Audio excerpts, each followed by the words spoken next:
yaitu berkunjung ke Museum Nasional. Nah, untuk menuju lokasi museum, saya menggunakan transportasi Transjakarta dan saya berangkat dari halte Jalampar. Untuk rutenya bisa naik Transjakarta Koridor 3 tujuan Monumen Nasional. Nah, setelah turun dari Transjakarta, yaitu di pemberhentian terakhir halte Monas, kita bisa menyeberang untuk menuju museumnya. Untuk masuk ke dalam museum, kita perlu membeli tiket di loket. Dan untuk hari weekend, tiketnya seharga 25.000 per orang. Selanjutnya tinggal scan tiketnya. Saat pertama masuk, koleksi yang pertama kita lihat adalah koleksi beberapa arca yang menggambarkan sejarah agama Hindu dan Buddha di Nusantara. Dan koleksi arca ini bisa dikaitkan dengan sila pertama, yaitu ketuhanan yang Maha Esa. Karena arca ini melambangkan kekuasaan dan kekuatan spiritual yang menunjukkan penghargaan terhadap berbagai bentuk spiritualitas dan kepercayaan yang ada di Indonesia. Dan setiap arca yang ada di museum ini memiliki arti tertentu.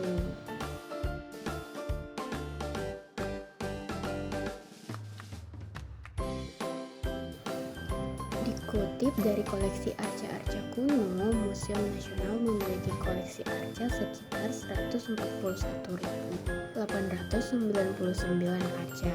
Museum Nasional juga memiliki beberapa koleksi lukisan seperti karya Raden Saleh, Affandi, Basuki Abdullah, dan pelukis lainnya. Nah, museum ini juga disebut sebagai Museum Gajah. Alasannya, karena di depan halaman museum terdapat patung gajah yang merupakan hadiah dari Raja Chulalongkorn dari Thailand pada tahun 1871.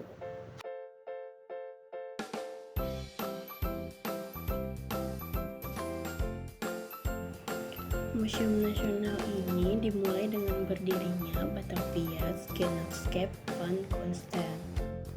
Selanjutnya ada koleksi semai yang artinya tanaman hidup.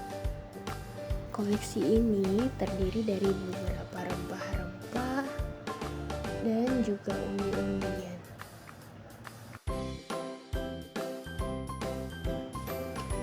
Dulunya, koleksi ini menjadi sarana edukasi bahwa budaya, ekonomi, dan sejarah Indonesia tidak terlepas dari rempah-rempah. Beberapa koleksi yang ada di semai ini adalah biji-bijian dan koleksi rempah-rempah seperti cengkeh, lada, kayu manis, ketumbar, kemiri, dan ada beberapa bumbu dapur seperti bawang putih, bawang merah, jahe, kunyit, dan lengkuas.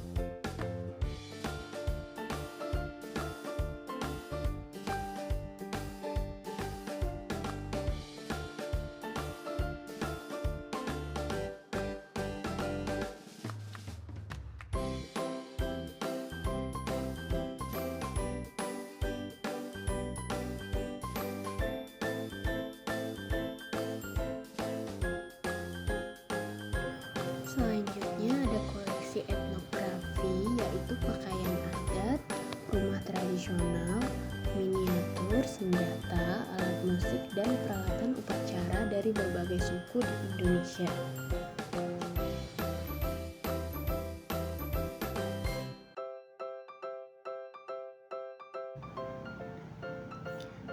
Dan ada juga peralatan rumah tangga seperti penggiling, wadah atau piring gerabah, tempat memasak air, cangkir, sendok sayur, dan masih banyak lagi. Dan ada juga beberapa koleksi keramik seperti piring, nampan, garpu.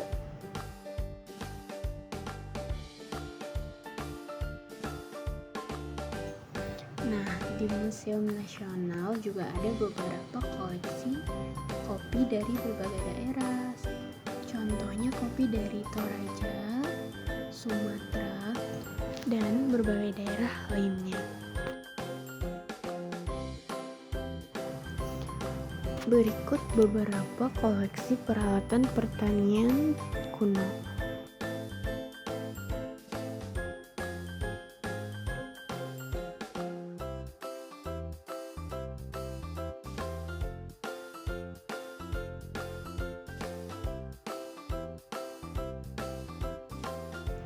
Dari berbagai koleksi yang ada di Museum Nasional ini bisa dikaitkan dengan sila kedua, yaitu kemanusiaan yang adil dan beradab. Karena koleksi-koleksi ini mencerminkan perkembangan peradaban manusia di Indonesia sepanjang sejarah, menggambarkan cara hidup nenek moyang kita yang mengedepankan nilai-nilai kemanusiaan, keadilan, dan adab. Selain itu, museum ini juga berfungsi sebagai tempat edukasi bagi masyarakat tanpa memandang latar belakang sosial, ekonomi, dan etnis.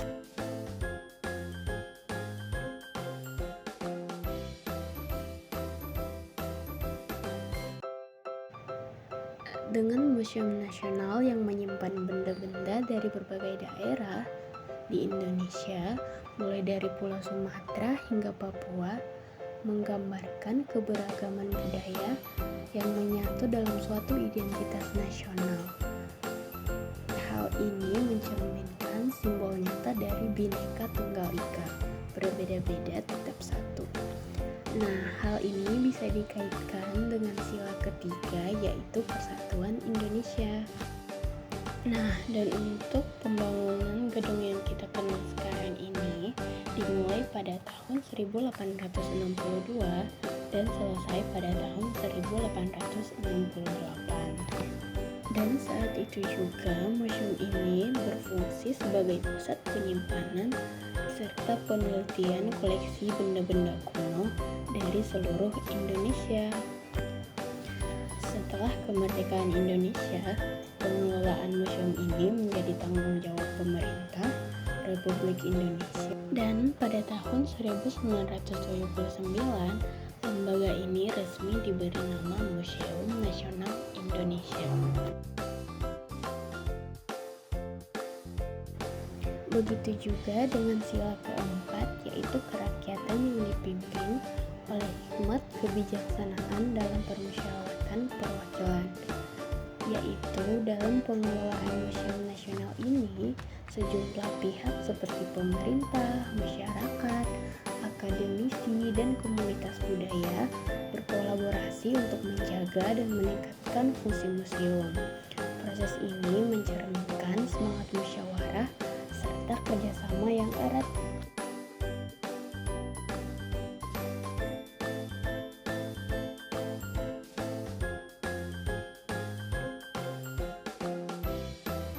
Nah, dari upaya Museum Nasional untuk menyediakan akses pengetahuan dan kebudayaan yang setara bagi seluruh masyarakat, mereka melakukannya dengan menawarkan tiket dengan harga terjangkau, menyelenggarakan program edukasi gratis, serta mengadakan pameran keliling di berbagai daerah.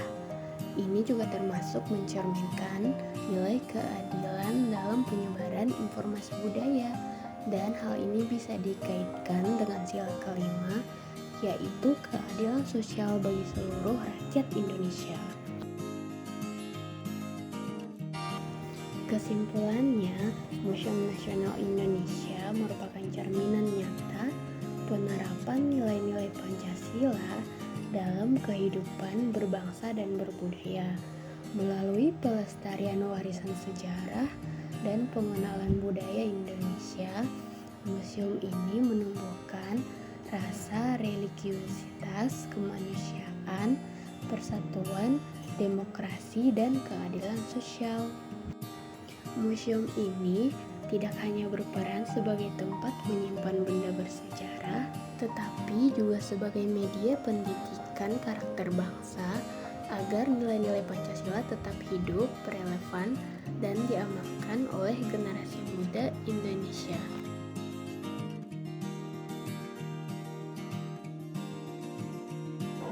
Halo, selamat siang, Mbak. Halo, selamat siang juga. Ada yang bisa dibantu, Kak? Perkenalkan, nama saya Welpina Wirasari Silalahi. Saya mahasiswa Universitas Dian Nusantara. Kebetulan saya lagi buat tugas kuliah, Mbak. Apakah boleh saya wawancarain sebentar? Ya boleh, Kak, boleh.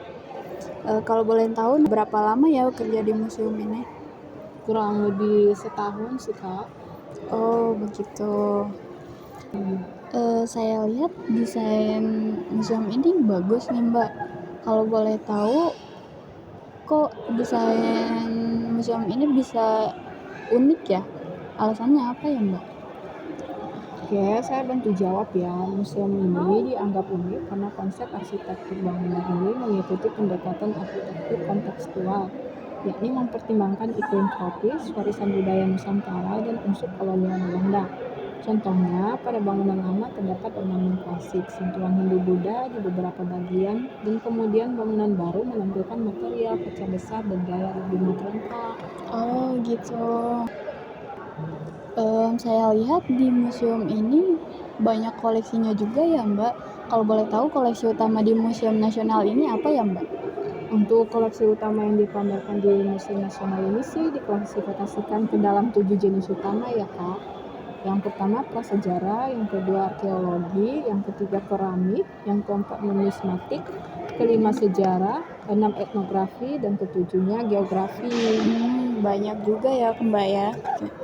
Oh ya, baik. Terima kasih, Mbak. Kalau boleh tahu untuk harga tiket masuk ke Museum Nasional ini berapa ya, Mbak? Untuk wisatawan asing apakah berbeda harganya? Untuk harga tiket masuknya sih, Kak, ada perbedaannya. Kalau untuk wisatawan lokal itu anak-anak usia dari 3 tahun sampai 12 tahun harganya 15.000. Kalau untuk dewasa itu 25.000. Tapi kalau anak di bawah 3 tahun itu gratis. Sedangkan untuk wisatawan asing, anak-anak dan dewasa harganya sama, Kak, yaitu 50.000. Oh, begitu. Gedung Museum Nasional ini dibangun tahun berapa ya, Mbak? Dan bagaimana perkembangannya sampai sekarang ini?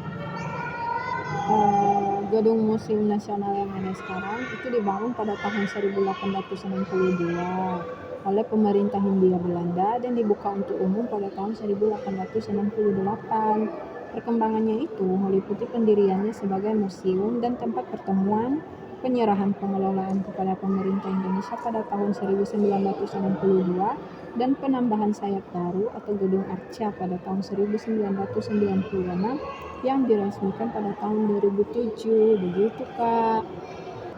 Oh ya, baik. Terima kasih ya, Mbak, atas waktunya. Sama-sama, Kak. Terima kasih kembali.